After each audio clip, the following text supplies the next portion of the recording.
Welcome to Civil Service IAS, your go-to YouTube channel for all things related to the Indian Administrative Service. दोस्तों, क्या आप जानते हैं कि ब्राजील, नाइजीरिया, इजिप्ट और इंडोनेशिया में कॉमन बात क्या है? ये सारी कंट्रीज अपनी एग्जिस्टिंग कैपिटल को शिफ्ट कर चुकी हैं और इसका कारण ये है कि यहाँ की old capital cities population, pollution और खराब सोशल डेवलपमेंट की वजह से रहने के लायक नहीं रह गई थी। रिसेंट में ऐसा ही कुछ हमारी कैपिटल सिटी दिल्ली के साथ भी देखने को मिल रहा है। आज दिल्ली यानी कि ओवर क्राउडेड लेन्स, घंटों लगने वाले ट्रैफिक जैम्स, जहरीली हवा, महिलाओं के खिलाफ बढ़ते क्राइम्स और ऐसे ही ढेर सारी और नेगेटिव बातें हैं जो आज दिल्ली के नाम से जुड़ गई हैं। ऐसे में सवाल ये उठता है कि क्या इंडिया को अपनी कैपिटल सिटी को चेंज कर लेनी चाहिए? देखिए, सवाल पर काफी डिबेट चल रही है। लोगों का सुझाव है कि या तो दिल्ली से कैपिटल को शिफ्ट करके साउथ में या फिर बीमारू स्टेट्स में, और कहीं नहीं तो सेंट्रल इंडिया में बड़े ही आराम से शिफ्ट कर सकते हैं, क्योंकि इससे सभी के लिए अपनी कैपिटल तक पहुंचना आसान हो जाएगा। ऐसे में आज के इस वीडियो में हम यही समझने वाले हैं कि आखिर इंडिया को अपनी कैपिटल को दिल्ली से क्यों चेंज करना चाहिए राजधानी के रूप में देशवाल से, कि दिल्ली अब नेशनल कैपिटल बनने के लायक क्यों नहीं रह गई है। दोस्तों, अगर न्यू दिल्ली की पोजीशनिंग की बात करें तो ये उत्तर भारत के एकदम सेंटर में लोकेटेड है। यहाँ से भारत के दो सबसे बड़े दुश्मन देशों के बॉर्डर्स बहुत ज्यादा दूर नहीं है। दिल्ली से अगर पाकिस्तान बॉर्डर की बात करें तो इनके बीच की दूरी महज 450 किलोमीटर है। वहीं चाइना के कंट्रोल वाला अक्साई चीन रीजन भी दिल्ली से सिर्फ 730 किलोमीटर की दूरी पर है। देखा जाए तो इस कंडीशन में दिल्ली मिसाइल अटैक्स के अगेंस्ट वल्नरेबल हो जाती है, और ऐसा इसलिए है क्योंकि जब तक किसी मॉडर्न मिसाइल के अटैक को इंटरसेप्ट किया जाएगा तब तक वो अपने टारगेट यानी कि दिल्ली को हिट कर चुकी होगी। ऐसे में चाइना और पाकिस्तान के साथ बढ़ते संघर्ष के इस दौर में दिल्ली के लिए एक बड़ा खतरा है। सिक्योरिटी के नजरिए से सेंसिटिव होने के साथ ही साथ दिल्ली में कैपिटल लोकेटेड होने की वजह से यहाँ पर पावर का सेंट्रलाइजेशन भी हुआ है। दोस्तों, इस पावर सेंट्रलाइजेशन की वजह से कई बार देश के इंटरनल डेवलपमेंट में इश्यूज देखे गए हैं। दरअसल इतने बड़े देश के हर हिस्से में रहने वाले लोगों के लिए पॉलिसीज बनाने का काम दिल्ली से ही होता रहा है, जिसकी वजह से कई सालों तक तो देश के रिमोट रीजन्स में बेसिक फैसिलिटीज तक नहीं पहुंच सकी, जिनकी वजह से वो आज भी पिछड़े हुए हैं, क्योंकि आज भी दिल्ली के नॉर्थ और साउथ ब्लॉक में ही 140 करोड़ लोगों का भविष्य तय किया जाता है। आप देख सकते हैं कि पावर के इसी सेंट्रलाइजेशन की वजह से यहाँ पर अर्बनाइजेशन भी बहुत तेजी से हुआ है, जिसकी वजह से बहुत से ऐसे फ्लॉज नजर आते हैं जो आज पूरे दिल्ली को कमजोर कर रहे हैं। और ऐसा इसलिए क्योंकि इसी अर्बनाइजेशन के चक्कर में देश भर के लोग यहाँ पर आते हैं, जिसमें ज्यादातर लोगों की इकोनॉमिक कंडीशन बहुत खराब होती है। ऐसे में ये लोग दिल्ली के ऊपर एक्स्ट्रा बर्डन बनते हैं। दिल्ली आज दुनिया की सेकंड मोस्ट पॉपुलेटेड सिटी है, लेकिन जल्द ही वो रैंक 1 भी हासिल कर लेगी। यूएन की 2018 की एक रिपोर्ट की माने तो 2028 तक दिल्ली दुनिया की सबसे पॉपुलेटेड सिटी बन जाएगी। दिल्ली की इस तेजी से बढ़ती पॉपुलेशन के पीछे इस छोटे से रीजन में बढ़ते हुए एम्प्लॉयमेंट के मौके भी जिम्मेदार हैं। साल 2016 के डेटा के मुताबिक दिल्ली में हर रोज करीब 1000 लोग आते हैं, जिनमें से 300 लोग यहाँ पर सेटल होने के लिए आते हैं। और ये डेटा आज से 7 साल पुराना है, तो जाहिर सी बात इसमें ग्रोथ तो हुई ही होगी। ऐसे में दिल्ली का इंफ्रास्ट्रक्चर किस तरीके से स्ट्रगल कर रहा है, आप इसे इस डेटा की मदद से समझ सकते हैं। दोस्तों, दिल्ली की बढ़ती पॉपुलेशन के साथ ही यहाँ पर व्हीकल्स का नंबर भी बढ़ा है, और यही वजह है कि दिल्ली में आज एवरेज ट्रैवलिंग टाइमिंग नॉर्मल जगहों से 50% ज्यादा है। साल 2021 के डेटा के मुताबिक दिल्ली में रश आवर्स के दौरान एक आम आदमी ड्राइव करने में एक साल में करीब 151 आवर्स स्पेंड करता है। साथ ही ज्यादा व्हीकल्स की वजह से ज्यादा कार्बन एमिशन और नॉइस पॉल्यूशन भी दिल्ली को दुनिया का सबसे मोस्ट पॉल्यूटेड सिटी बना देता है। और विंटर्स में दिल्ली की क्या हालत होती है, ये बात हम सभी को मालूम है।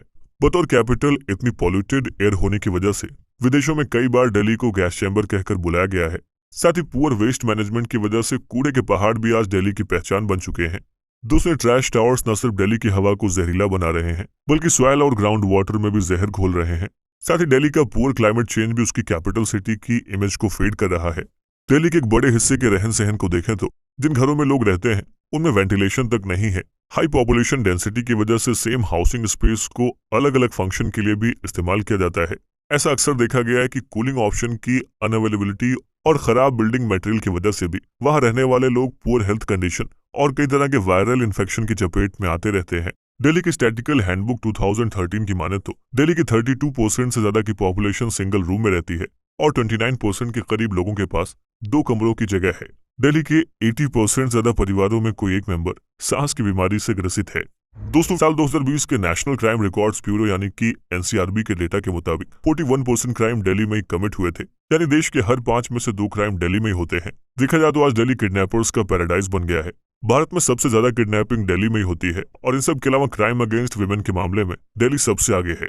दिल्ली में बढ़ते क्राइम के पीछे वहां की बढ़ती पॉपुलेशन और पुलिस पर्सनल्स की कमी जिम्मेदार है, होम मिनिस्ट्री के डेटा के मुताबिक दिल्ली में 83,762 पुलिस पर्सनल्स डिप्लॉयड हैं, लेकिन नेशनल कैपिटल होने की वजह से यहाँ पर वीआईपीज भी बहुत ज्यादा होते हैं और इसके चलते 25% यानी कि करीब 20,940 पुलिसमैन वीआईपीज के प्रोटेक्शन में डिप्लॉयड रहते हैं और इसी वजह से 62,821 पुलिसमैन रेस्ट ऑफ दिल्ली को प्रोटेक्ट करते हैं।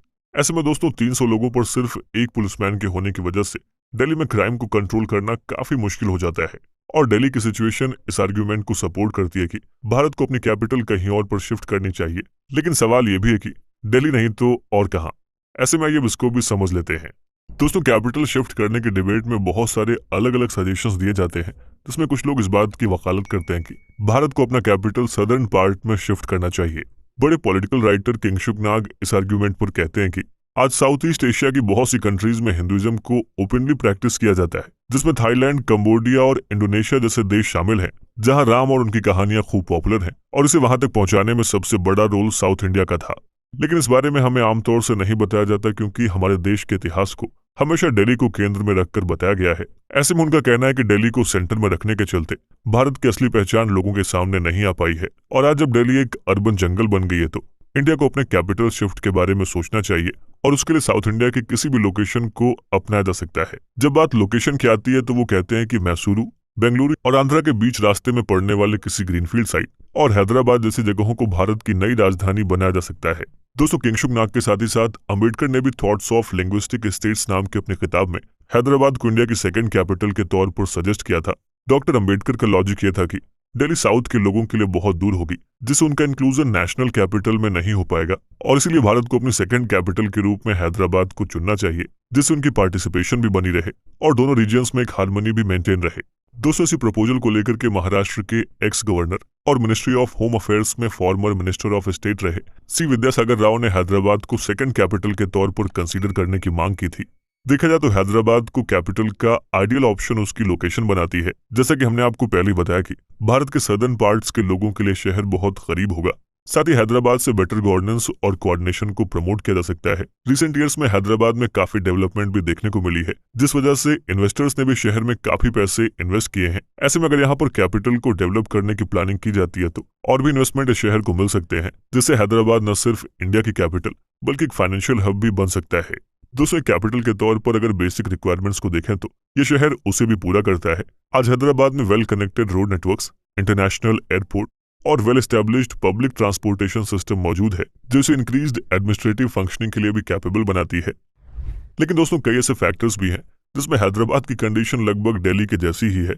हैदराबाद के पोल्यूशन और खराब एयर क्वालिटी की बात करें तो हैदराबाद में भी लोग दिल्ली की तरह खराब हवा में सांस लेने के लिए मजबूर हैं और कई बार ऐसा हुआ है कि दिल्ली के बाद हैदराबाद को भारत का दूसरा सबसे पॉल्यूटेड शहर कहा गया है।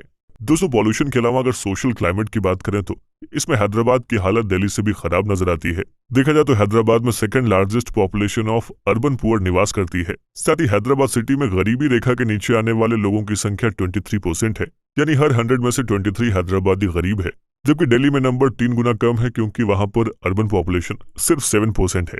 दोस्तों, बहुत से फैक्टर्स हैं जिन पर हैदराबाद दिल्ली के बराबर दिखाई देता है और वो भी ऐसा तब है जब उसके ऊपर एक नेशनल कैपिटल का भार नहीं है। ऐसे में अगर हैदराबाद के ऊपर नेशनल कैपिटल होने का भार आता है तो पॉपुलेशन और बढ़ेगी, जिससे जाहिर है कि उसकी कंडीशन दिल्ली से भी खराब हो जाएगी। इसीलिए कैपिटल सिटी के अल्टरनेटिव के तौर पर हैदराबाद के ऑप्शन होने में थोड़े फ्लॉज भी नजर आते हैं। हैदराबाद के अलावा कुछ और साउथ इंडियन सिटीज की बात करें तो इसमें दूसरा नाम चेन्नई का आता है, जो कि मद्रास के नाम से जाना जाता था और यहाँ पर भी इंडिया अपनी कैपिटल को शिफ्ट कर सकता है। देखिए, चेन्नई में इंडिया की कैपिटल शिफ्ट करने का सबसे बड़ा बेनिफिट ये होगा कि इससे चाइना और पाकिस्तान के बीच की दूरी बढ़ जाएगी। साथ ही अगर इंडिया की कैपिटल चेन्नई बनती है तो वहां पर कोस्टल बॉर्डर्स की भी मौजूदगी होगी, जिससे नए इकोनॉमिक ग्रोथ की ओर तेजी से बढ़ा जा सकता है। दोस्तों, हिस्टोरिकली भी सदर्न पार्ट को गवर्न करने के लिए ब्रिटिशर्स ने चेन्नई को ही अपना बेस बनाया था, जिस वजह से भी यहाँ पर एडमिनिस्ट्रेशन को सेटल करना कोई मुश्किल काम नहीं होगा। देखा जाए तो यहाँ पर नई और मॉडर्न डेवलपमेंट भी उसे कैपिटल के रूप में कैपेबल बनाती है। लेकिन दोस्तों, ओवर पॉपुलेशन, पोल्यूशन और नॉर्थ इंडिया से बहुत दूर होने की वजह से चेन्नई भी एक आइडियल लोकेशन नहीं हो सकती। साथ ही यहाँ पर लैंग्वेज कॉन्फ्लिक्ट का इशू भी देखने को मिलेगा। दोस्तों, चेन्नई के अलावा बेंगलुरु को अगर ऑप्शन चुनते हैं तो बेंगलुरु के साथ सबसे बड़ी समस्या वहां का ट्रैफिक है। देखा जाए तो समस्या इतनी ज्यादा बड़ी है कि नितिन गडकरी जैसे इनोवेटिव थिंकिंग वाले मिनिस्टर ने भी इससे हार मान ली है और ऐसे में अगर कैपिटल को बेंगलुरु में शिफ्ट किया जाता है तो पूरा समय ट्रैफिक में निकल जाएगा। ऐसे में अब साउथ इंडिया के बाद वेस्ट, मिडिल और ईस्ट रीजन के शहर बचते हैं। दोस्तों, ईस्टर्न इंडिया में कैपिटल सिर्फ कोलकाता ही दिखाई देता है, जो हिस्टोरिकली दिल्ली से पहले इंडिया की कैपिटल हुआ करता था। ऐसे में कोलकाता को as a administrative city national capital की तरह काम करने का एक्सपीरियंस भी है। लेकिन कोलकाता की आज की कंडीशन नेशनल कैपिटल बनने के बिल्कुल भी अनुकूल नहीं है। आज वहां का पॉल्यूशन, पॉपुलेशन और पॉलिटिक्स, ये सब कुछ कोलकाता को बहुत ही बुरे तरीके से हार्म कर रहे हैं। साथ ही बहुत पुराने इंफ्रास्ट्रक्चर की वजह से कोलकाता के पास मॉडर्न डेवलपमेंट के लिए कोई जगह ही नहीं है, जिस वजह से भी वहां पर कैपिटल को शिफ्ट करना बहुत मुश्किल होगा। दोस्तों, ईस्ट में कोलकाता के बाद वेस्ट में मुंबई पहले से इतनी ओवर पॉल्यूटेड हो चुकी है कि उसे नए कैपिटल के तौर पर डेवलप करना एक्स्ट्रा बर्डन देना होगा। साथ ही कराची से मुंबई की सी कनेक्टिविटी भी उसे एक वल्नरेबल सिटी बनाती है, जिसका सबसे बड़ा एग्जाम्पल साल 2008 में हुआ मुंबई अटैक है। और इन कारणों से मुंबई भी अल्टरनेटिव की लिस्ट में अप्रूव नहीं होता है। लेकिन करीब एक दशक पहले लोकसभा के एमपी विलास मुत्तेमवार ने नागपुर को इंडिया का सेकंड कैपिटल या फिर अल्टरनेटिव कैपिटल बनाने की बात रखी थी। और अगर आप भारत के मैप पर एक्यूरेट सेंटर को खोजने की कोशिश करेंगे तो वो लोकेशन कोई और नहीं बल्कि नागपुर ही होगी। दोस्तों, देश के बीचों बीच बसा यह शहर नॉर्थ और साउथ दोनों से इक्वल डिस्टेंस पर मौजूद है। अगर बात नेशनल सिक्योरिटी की करें तो उस लिहाज से भी नागपुर सभी थ्रेट से दूर है। ये ना तो किसी तरह की इंटरनेशनल बाउंड्री और ना ही सी रूट को साझा करती है। यहाँ तक कि अगर कोई मॉडर्न मिसाइल के जरिए भी नागपुर पर अटैक करता है तो ये बॉर्डर से इतनी दूर है कि मिसाइल्स के पहुंचने से पहले उसे इंटरसेप्ट किया जा सकेगा। और यही कारण है कि जब 1962 में इंडिया और चाइना के बीच वॉर चल रहा था, उस टाइम दिल्ली पर खतरे को देखते हुए प्रधानमंत्री पंडित जवाहरलाल नेहरू ने ऑर्डिनेंस फैक्ट्री को शिफ्ट करने के लिए नागपुर को ही सिलेक्ट किया था। सिक्योरिटी के अलावा अगर लैंड की बात करें तो जैसा कि हम सबको मालूम है कि अब दिल्ली के पास नए डेवलपमेंट के लिए लैंड नहीं बचे हैं, लेकिन नागपुर में वास्ट लैंड की अवेलेबिलिटी की वजह से वहां पर एक कैपिटल को ध्यान में रखते हुए नए और बेहतरीन इंफ्रास्ट्रक्चर को डेवलप किया जा सकता है। साथ ही शहर के तौर पर अगर नागपुर को देखें तो ये देश के बाकी शहरों से हेल्थ, सेफ्टी और क्लाइमेट इंडेक्स में भी काफी आगे है। और तो और इस शहर की कॉस्ट ऑफ लिविंग भी बाकी शहरों की तुलना में काफी कम है, यानी कि यहाँ पर कम पैसों में भी लोग बेहतर जिंदगी को जी रहे हैं। और इस नजर से नागपुर को देखें तो ये भारत की नई राजधानी के लिए सबसे परफेक्ट लोकेशन बनता है। लेकिन अब सवाल ये भी उठता है कि भारत अपने कैपिटल को चेंज करने में कैपेबल है भी या नहीं। ऐसे में आइए इसको भी समझ लेते हैं। दोस्तों, किसी देश के द्वारा उसकी कैपिटल को कहीं और मूव करना ये कोई नई बात नहीं है। आप देखेंगे तो कैपिटल शिफ्टिंग के ऐसे बहुत सारे एग्जाम्पल मिल जाएंगे। जैसे ब्राजील ने 1956 में, पाकिस्तान ने 1959 में, Botswana 1961, Libya 1963, Tanzania 1973, Nigeria 1975, Germany 1990 और मलेशिया के 2000 में अपनी कैपिटल को शिफ्ट करने के बाद सबसे रिसेंट एग्जाम्पल अभी इंडोनेशिया का है, जिसने पिछले साल ही अपनी कैपिटल को शिफ्ट किया है। देखिए, इन सभी कंट्रीज ने अलग अलग कारणों से अपनी एग्जिस्टिंग कैपिटल को शिफ्ट किया है। और एक जमाने यानी कि 1911 में भारत की कैपिटल को कोलकाता से दिल्ली शिफ्ट किया गया था। देखा जाए तब इसके शिफ्टिंग के कारण आज से बिल्कुल अलग थे, लेकिन कई देशों के कैपिटल की प्रॉब्लम आज के दिल्ली जैसी थी और उन्होंने अपनी कैपिटल को चेंज किया है। दोस्तों, ब्राजील का एग्जाम्पल ले तो रियो डे जेनेरियो काफी टाइम तक ब्राजील की कैपिटल था। धीरे धीरे वो शहर भी बिल्कुल दिल्ली की तरह ओवरक्राउडेड हो गया, जिससे ट्रांसपोर्टेशन का बहुत बड़ा इशू खड़ा होने लगा। दरअसल यहाँ की गवर्नमेंट बिल्डिंग्स रिहायशी इलाकों से थोड़ी दूर थी, इसलिए वहां तक पहुंचने में समय की बर्बादी होने लगी, जिससे एज ए कैपिटल रियो की एफिशिएंसी लगातार कम होती गई। और वहां की सरकार ने डिसाइड किया कि वो रियो से 1100 किलोमीटर दूर ब्रासिलिया को नए कैपिटल के तौर पर डेवलप करेंगे, जो 1960 में ब्राजील की नई राजधानी बनी। ब्राजील से भी रिसेंट एग्जाम्पल नाइजीरिया का है, जिसका old capital Lagos over polluted, बढ़ती ह्यूमिडिटी और खराब पॉलिटिकल सिचुएशन की वजह से रहने लायक नहीं बचा था, जिस वजह से 1991 में लागोस से 300 किलोमीटर दूर अबुजा को नाइजीरिया का नया कैपिटल बना दिया गया। दोस्तों, इंडोनेशिया भी इसी लिस्ट में शामिल है। देखा जाए तो उनकी कैपिटल को चेंज करने के पीछे कारण वही है जो कि दिल्ली के बारे में हम पहले ही डिस्कस कर चुके हैं। ऐसे में भारत भी अगर अपनी कैपिटल को चेंज करता है तो उसके पास कई ऐसे एग्जाम्पल होंगे जिससे वो सीख लेकर एक बेहतर ऑप्शन को चुन सकता है।